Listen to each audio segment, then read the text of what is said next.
Hi, and welcome back to ENTP Life. Carl here. Here at ENTP Life, we mostly talk about real estate, business, and just about anything else that I'm interested in. So if you are interested in any of those topics, please feel free to subscribe, like this video, and any questions that you have, leave them in the comment section below, and I'll do my best to get back to you. Now, this video is actually the result of somebody commenting, right? I had a video out, and Charles here, I guess, left a comment saying that he had some questions about the 203K loan program and the process. And obviously, it's a lot easier to talk it through than to kind of handle that in the comment section. And I thought it would be a good idea to bring that question onto YouTube because it may be a question that many other people have. And at least that way, his question kind of benefits anybody else who has the same question, and it gives me content. So I figured it'd be a good opportunity. So Charles, just tell me about what you got going on and cool. Well, let me introduce myself. Currently, I'm in the IT field. I'm a network engineer. I recently closed on my two-family last year, March. So I've been trying to get my basement done, my attic done, and a few other things done. I watch a lot of different videos, YouTube, I read books, I study. And, I happen to find you like literally a couple of hours ago, talking about 203K. I said, I really need to talk to this guy because I've been contemplating whether I should get my own LLC and become a general contractor because I recently got approved, for a certain amount of money for 203K. And I wanted to know if it makes sense, if I got my own general contractor's license. I'm located in Jersey. And, if it makes sense for me to just get a general contractor to do the work. I'm thinking about, how to manage a project. Manage a project. Will I be able to have the money come to me as opposed to, transferring it to someone else, even though they're going to be doing the work for me. But about control, I guess, having more control. So, all right. So I'm gonna just repeat the question just to make sure that I have it correct. So yes, you bought a two-family last year. Yes. You're now you did that with FHA as well, or FHA? Yes. So now you're a year after you've purchased that two-family. Yes. And you're going to be moving from that two-family into this new property that you plan on buying. No, I'm actually living in a two-family right now, but I'm looking to do renovations, a refi, 203K rehab. Yeah. Can you do that? 203K. To rehab the current house that you're in? Yeah, that's what's happening. Yeah. That's really? what. Okay, I didn't. That's news to me. So you could have a current home that you're in, yes, and then use a 203K as a refinance loan to I guess repackage your original loan and then give you funds for construction. Yes, that's what. I didn't know that you could do that on the refi side. That's cool. Yeah. I was researching a company just like how I researched and found you. Mm-hmm. He pretty much ran my credit, went through the ratios and pretty much told me recently, hey, go look for some contractors. I did mention to him, hey, if I had my own contracting company, he was like, hey, it's best that I get a contractor. But I was conflicted with that. Okay. That's when I ran across you on YouTube. So I said, I really need to reach out to you and ask you about that because you didn't mention it with another user you was talking to. Yeah. So in that regard, yes, you could be your own contractor. First, they allow you to be the contractor on the project in two scenarios. Either you have relevant experience, right, where you're a contractor or you work for a company and you can do all the work yourself and you plan on physically doing the work yourself, or you could create an additional entity like you're saying and become the general contractor for that project, right? Right. Now, in the first scenario, you're going to have to prove that you're capable. In the second scenario, I don't think you need to prove that you're capable because as a general contractor, you don't necessarily need to have the trade skills. You just need to know how to hire people to execute the work. Correct. Right? A general contractor is not expected to do the construction. So right. You can create this new entity, right? And get it registered with your county and, you know, whatever needs to be done. It's going to need to have workers' compensation. Okay. It's going to need to have general liability insurance. That's going to be typically what every municipality requests. Some municipalities don't even have a general contractor's license. Like, where is that? Yeah, there's some counties that just don't have one, like in Port Jervis, for instance. In Orange County, that town doesn't have a general contractor's license, but anybody who's doing work on your house, if they're going to be physically doing work, they need to prove that they have workers' compensation and general liability, or somebody's going to have to provide that. But they don't have a license that you have to pay for and maintain. So whoever the company is needs to have at least those two things. So you're going to want to research with the town that you're in, you know, how do you become a GC and what are the requirements? But to satisfy FHA, if that municipality requires a license, they're going to want you to be able to present the license.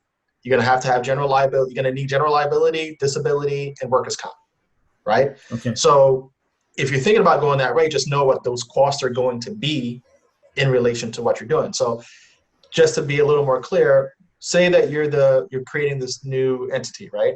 Right. So that's going to have its cost. Let's just say it's $500, right? You create the entity, $500. Then you're going to need to get a workers' compensation policy, right? Okay. That's going to probably the most expensive of the insurances because workers' compensation for construction workers is expensive because they get injured a lot, right? Okay. So that might be as high as 25% of the wages that you're expecting to pay out, right? So they're going to ask you, well, aside from you as the owner, do you plan on having any employees who are going to be getting paid, right? Right. You're going to have to give an estimate to say, okay, you know, my labor is going to cost me $20,000. So they're going to give you a policy on $20,000 at 25%, 12%, whatever it is for your area, because it's always going to be based on the area that you're in and the type of work that they're going to be doing. So if it's 20% on that $20,000 labor cost, it's going to be $4K. Right? I see. The insurance policy. And then your general liability and disability will be smaller, you know, probably in the range of $1,000. And then you'll have adequate coverage. So that's right there a $5,000 or $5,500 cost. So somewhere along those lines. Right, as an estimate. Okay. So is it going to make sense for the entire project to lay out that expense? Or is it going to actually allow you to save money? I mean, that's really the debate that you're going to have, but you're going to need to have those things in order to be eligible to do the work and you function as a contractor. You answer some of my questions because I'm thinking like, okay, I'll spend a little $1,000, maybe $2,000 at most. I wasn't thinking of that, but okay. So it's really the workers' compensation that's gonna cost you. But the thing is, as the GC, if you hire another contractor, right, and they're going to be doing your drywall work and they have their own workers' compensation, you need to get a copy of their certificate to show that the money that you paid to that contractor they got their own policy, so they need to, because they audit all workers' compensation policies every year to see how much you paid out in payroll so that they can adjust your workers' comp according to that. So if you literally went out and hired everybody else, and they presented their workers' comp, and you paid out $20,000, you still wouldn't. You didn't pay that out to your direct employees, so you'd end up getting a refund, but you're still going to pay that money out. I get what you're saying. So I get what you're it's saying. going to cost you on the front end at least. Interesting.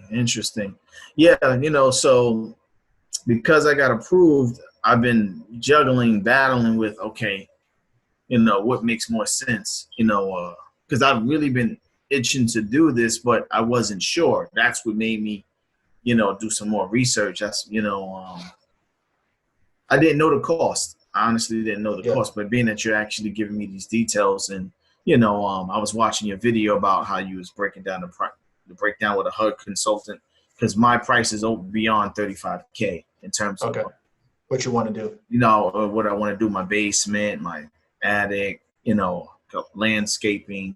So I was thinking about, hey, if I can get more control of the funds, you know, how much money am I really do I need to really give up? Yeah. Well, the control of the funds, it really boils down to what your objective is, right? So if you're looking to kind of have some money left over, right? Let's just say, Okay. like, all right, I want to take control of the funds. The work is costing 60,000, but I'm putting in for 80,000 for incidentals and whatever else may come up. And then you're drawing 80,000. Yeah, you could do that, but you're gonna now have that extra 20,000 accumulating interest for 30 years, right? So right. Now, when I get the 203K, are they going to give me the money, or are they going to give it to me in portions as the person is doing the work? As the work is completed, so it occurs in draws. So they're never going to front run the money. So the contractor is going to have to be able to handle the project. That's why a lot of people end up not doing 203Ks, because a lot of contractors can't float the cost, especially those who are more economical. Those who aren't, who have deeper pockets, who can front the cost, are going to charge you more. So then it starts to become like, I see what you're saying. Is this worth it or not?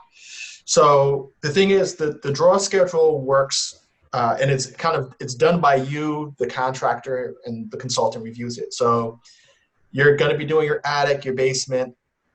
Your first draw might be like for permits, demo, rough plumbing, rough electrical. That is $25,000, right? So they approve that as the first draw. So the HUD consultant comes to the house when it's time to do the draw to take pictures and verify that everything that you said was going to be the $25,000 was completed. Then they cut you the check. They sometimes they cut it in the name of you and the contractor, depending on how it's set up. So that at that point you have to pass that money on. You get what I'm saying? Right. So, but the thing is, the HUD consultant is meant to protect you from getting like swindled by the contractor. Because if they just cut him the check from the beginning, and he disappears. Right. Exactly. Yeah. That makes sense. But the contractor is guaranteed by the government. So let me ask you this question. Yeah. Being that you've done it and I've watched your videos, does it make sense to, because I don't want them to start a project. Like, how long does it take for 203K to do the first draw? Like, So from the so because let's just say I don't have 25,000. Let's just say I only have $4,000. I don't know. I got a couple of $1,000 on me, but I don't. The first draw is 25. And so how does that work out in terms of So the way that you design the draws the way that you negotiate it, or that you need the draws, right? Okay. So you would say, hey, the estimated time for this project is 8 weeks. Let's just say it's that long, right? Okay. And you're going to want to draw every 3 or every 2 weeks. You're going to have 4 draws every 2 weeks, right? So weeks 1 and 2, this is the work that we expect to complete. The consultant comes on Friday of week 2, takes his pictures, does his paperwork. Maybe within 3 days of his draw inspection, you get paid out. Okay, so I got to stay in contact with the consultant, so keep him abreast, because he's the one that's going to. He comes and verifies that the work has been completed according to the draw schedule that you gave, that said, at this time, me and the contractor agreed that when this work was done, draw 1 is due. He verifies it, he approves it, they release the funds from the bank, from your escrow account. Gotcha. And it goes to pay they for all the work. They can either wire it to me opposed to mailing it, because that'll take forever. It's usually wire. Yeah. Okay. Cool. You could choose how you want it, but it's gotcha. Because, like I said, currently I'm in the phase where he's telling me to pick and choose have contractors come out. I'm bidding right now, so I think I got one coming tomorrow, and I think another one coming Saturday. So I want to make sure that, Now, my question to you is this. Does it make sense to deal with a contractor that actually can upfront, from your experience, Yeah. Well, so versus, see, for me, it's a little different. So the first time that I did it back in okay, '09, and the funny thing is I still work with the contractor till today. okay, We came to the agreement that he would do the work and he'll delay his labor payments as long as I covered the materials. So I on my credit cards, on my Home Depot, I got a Home Depot card. I have a Home Depot account. Okay, Yeah, so I I got see. my Home Depot card, I got my Lowe's card, and my credit Okay. cards. That was my exposure, right? I used my money to pay for the materials. He did the work, and when the draw came, I reimbursed myself from the draw money for, the credit expenses, That's and how I I paid should him do it. his labor piece, I see what you're right? saying. Gotcha. So he's got to be comfortable enough with the idea that when the check comes in, you're gonna pay him. You know what I mean? And that's a Gotcha. trust thing. It's a So, trust thing. Right. Correct. for Makes them, sense. all they can do is put a lien on your house, but at least it's controlled, like 2 or 3 weeks of labor. I can either I can afford to pay my guys, Okay. or my guys are comfortable waiting because we know that by week number 3.5, we're gonna get paid. Gotcha. It's a relationship thing. I'm definitely Yeah. working on that now. I've been interviewing, like I said, I'm gonna probably at least look at 4 contractors. I'm kind of close with 1 or 2 of them. Mhm. So Ask your consultant if there's a contractor that he recommends that he feels is priced well and has already done the program. Because if you go to okay. a contractor who doesn't understand and who's never worked with you, for instance, they're going to be like, man, there's too much risk for me to get burnt here. And they're going to shy away from it, right? I get you. I get But what the you're saying. consultant has been doing projects in your area. He knows what contractors do good work. He knows what contractors are doing these Yeah, I'd projects and are rather get someone familiar. that's patient, that understands, Yeah, that's not trying to like, hey, I need money. I exactly. understand. Yeah. So he might be able to plug you with somebody that Yeah. understands the program and can work with you and get it done. Gotcha. Now, how long was this process for you when you from start to finish, that everything, got done? 11 years ago, man. So I'm sorry. yeah, Yeah, that's a so lot to from start to remember. finish, Like I from would say so the way I came about the program, because I went to some conference and they talked about it. Not even they talked about it. It was in a book that I bought for government loans, right? So that they Gotcha. were selling government loans and grants. I bought the Right. book. I Right. said, okay, this is something I could use. Mm. Let me do this. That was in the fall of 2008. So once September. not like October, November, around there, because the market Gotcha. was crashing. I remember Yeah. the market was in free, like this. The market Right. was in free fall. And Right. and I was like, all right. So I got the program, and then I started shopping around. And at that time, that's coming off of a different era, but you used to be able to get mortgages for nothing, like to do whatever.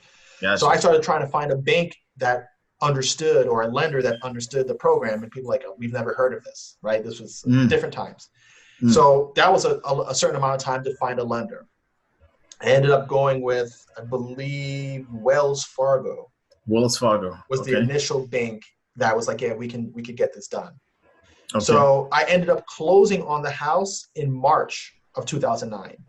Gotcha. So I guess I got my pre-approval. Maybe by the time January rolled around or so, I might have had my offer out and accepted, because I remember it was cold. Okay. And then we started construction. Started construction in March. So maybe from beginning to end, because I was starting from just learning about the program. So from just learning about the program to starting the work was probably about 5 months, right? Okay. So about 2 months to close, to do the paperwork, get my okay to close. So maybe it was about 2.5 months from that point. Let me ask you, I don't want to say a hard question, or let's just say a person's credit score drops 30 points, 40 points during the process. Do they stop and don't want to continue with you? It depends on what caused your credit to drop. You mean Utilization. If it was like a late payment, like late Not a late payment, no, utilization. utilization. Yeah. So if it's credit utilization, they may question it, like, well, why Okay. are you falling into this utilization? Okay. Okay. And then and does it push your debt to income ratio outside of the limits of the loan? Gotcha. Right? I So see if what your you're credit saying. is still within the limit of the loan, you're fine. And if your Okay. debt to income is still within the limits of the loan, you're fine. But it may Okay. be something that you question. If it's a late payment or some sort of derogatory mark, it might kill you. But if Oh, it's no, no, just no. utilization, Okay. then Okay. Okay. yeah. Cool. Um, yeah, man. Well, that's pretty much all the questions I have. Because I'm definitely leaning I'm actually moving into more entrepreneurship, being that, Where in Jersey are you headed? I'm sorry to cut you off, but where in oh no, Jersey? I'm in Newark. I'm in Newark You're right in now. Newark, okay? Yeah. I bought a property out here, and I'm originally from New York. Are you from New York Yeah. yourself? Yep. Yeah. I'm originally from New York, but yeah, I bought a property out in Newark. So, but I wanted to, know the ins and outs of this 203K. That's why, I was very curious about it. You know, definitely. Yeah. If you need a contract, so it over the years I ended up becoming a GC as well. So if you Okay. need a contractor, I I need don't I'm I not need a sure. I'm not sure because I did a project in Newark recently. Not recently, I just sold a property, but I can't remember. You bought properties out in different states, or you are mainly in New York? New York, New Jersey, New York, and Okay. like northern Jersey. Gotcha. I'll do. Gotcha. But I think what I did when I applied for the permit, I applied as like me being the contractor. So I didn't have Right. a Newark contractor license, but I was just like, yeah, I'm the owner, so I'm the Right. Right. Right. contractor. Right. So you may be able to do the same from the permit standpoint. But if you needed a GC, I could GC the project. Okay. And Okay. I have the ability to float things, and I understand the program, so I'm not afraid of it. And then out Gotcha. there, I have plumbers, electricians that are registered in New Jersey that know the code. I've been through the process with Jersey, so I Okay. know how Newark moves, which is very Okay. Okay. slow. Okay. Yeah. Okay. Okay. Yeah, Yeah, because Newark like moves very slow. So if I'm you needed, I'm in Florida now. oh, you're in So front. Okay. my team is still in New York. My project manager would go out there, walk the property, give you an estimate, and then if it's something that you want to do, then at least you have another option with somebody Well, who's I familiar. mean, right. I mean, at this point, today's Thursday. Yeah, he pretty much the guy that I'm speaking with. He pretty much waiting on me to give estimates, a breakdown. I got to send it to him via email. So I told him I'm going to scout for at least 3 to 4 contractors. So I Okay. mean, I'm definitely open to that. So what I'm gonna do, I'm gonna email you. His name is David, so I'll link you guys via email, Okay. and he could shoot out there and kind of get a sense of what it is that you're trying to do, Yeah. and Yeah. then crunch the numbers out. Because like I guess when you do the 203K paperwork, Right. there's actually this multi-page bid sheet because Okay. they break it down by labor and materials for each item. So it's like windows, how many, Right. labor Right. and materials, and they break it down. So what he'll do is review it and probably give you like a broader expense projection. Okay. And then if that's something that you wanted to go forward with, then it would be a deeper dive to fill out that paperwork. And I would encourage you to do that with any contractor that you're working with, because Okay. if you give them that initial paperwork before Right. awarding them the deal, they're going to be like, get out of here. I'm not, it's like 8 pages of, Interesting. But another thing I guess I'm thinking about too is I like certain, like for instance, I just renovated my first floor. I had to evict some tenants, and I had some Mexican contractors that I know that did some work for me. But I went with him to Home Depot and picked out, hey, I like this color because I don't want the contractor to just give me a generic material. Is that something that you go into, or in terms of, hey, I want this, you like to be involved in what type of material that you're picking when it comes well, to the way that it would be done when it's, for me, I I design or I hire a designer to, yeah, I design or I hire a designer to, sorry, yeah, it's all good. It's okay. I I design or I hire a designer to help me with the final look that I'm going for, right? Right, right. So I think in working with a client, it's like, all right, pick what you want. Because if you leave it up to the contractor, they'll pick things that look crazy, right? Or that they like, that may look Okay. crazy to you. You as a Okay. customer may pick something that I would never use, and I'm like, I'd never do that, but it's your Mm. property, your choice. So Right. the way that I would try to do it is we usually give a range for, okay, if we're gonna be doing this project, we estimate that we're gonna budget $3 a square foot for flooring materials, right? We're gonna budget X amount of dollars a square foot for your tiles. And then you operate within that budget. And if there's something that you like that's not in that budget, then it's gonna be more than what we bid for. So there would be an adjustment at that time where you say, okay, let's just say the $3 square foot tile, you don't like it, but you like something that was $4, then the price would adjust based on what your preference was outside of that budget. I see what you're So saying. you can go, like, if you went to Home Depot and rather than going with the project manager every single Home Depot run, you can Right. say, I want these tiles. Like when it's time for that, I Right. want these tiles for the floor, these tiles for the wall, these tiles for the cutouts, and just provide the SKUs, and that's enough. Okay. Okay. Yeah. Well, you've been very detailed. I'm probably gonna like offline. I'm probably gonna bug you or probably call you on some more questions as they come to me. But that's pretty much most of the questions I have. But it gives me a better perspective though on on how to approach this. Okay, this is cool. But I really appreciate that you got on the Zoom with me, and definitely because I was gonna call you, but I'm glad that we No, I'd rather do it this way because it, like, cool. People reach out a lot, and Right, I'm like, right. it's my time, and if I'm gonna consult, I'm gonna charge you. That's typically the way that I think. No, that's And it's fair. like, and That's fair. if I'm not gonna charge somebody, then I try to use it as an opportunity to get more content for the channel, because then, like I said, it's not me That's answering the smart. same. That's why I even made the channel in the first place. Is to stop answering the same question over and over and over again. I could just say, yo, Gotcha. you thinking about buying a house? Go to ENTP Life and check this out. Here's some information for you, just to free up my time. Gotcha. So I respect appreciate that. you for coming on. Some people don't want to have their face seen. So No. For me, it's good. I have to get used to it, and not only for me. Like I said, I wrote a book. It's on Amazon and Barnes and Noble. It's called The Risk Taker. And it talks about entrepreneurship and The Risk Taker by Charles Johnson. But it's on Audible as well. I put it on Audible. If you're into Audible, Kindle.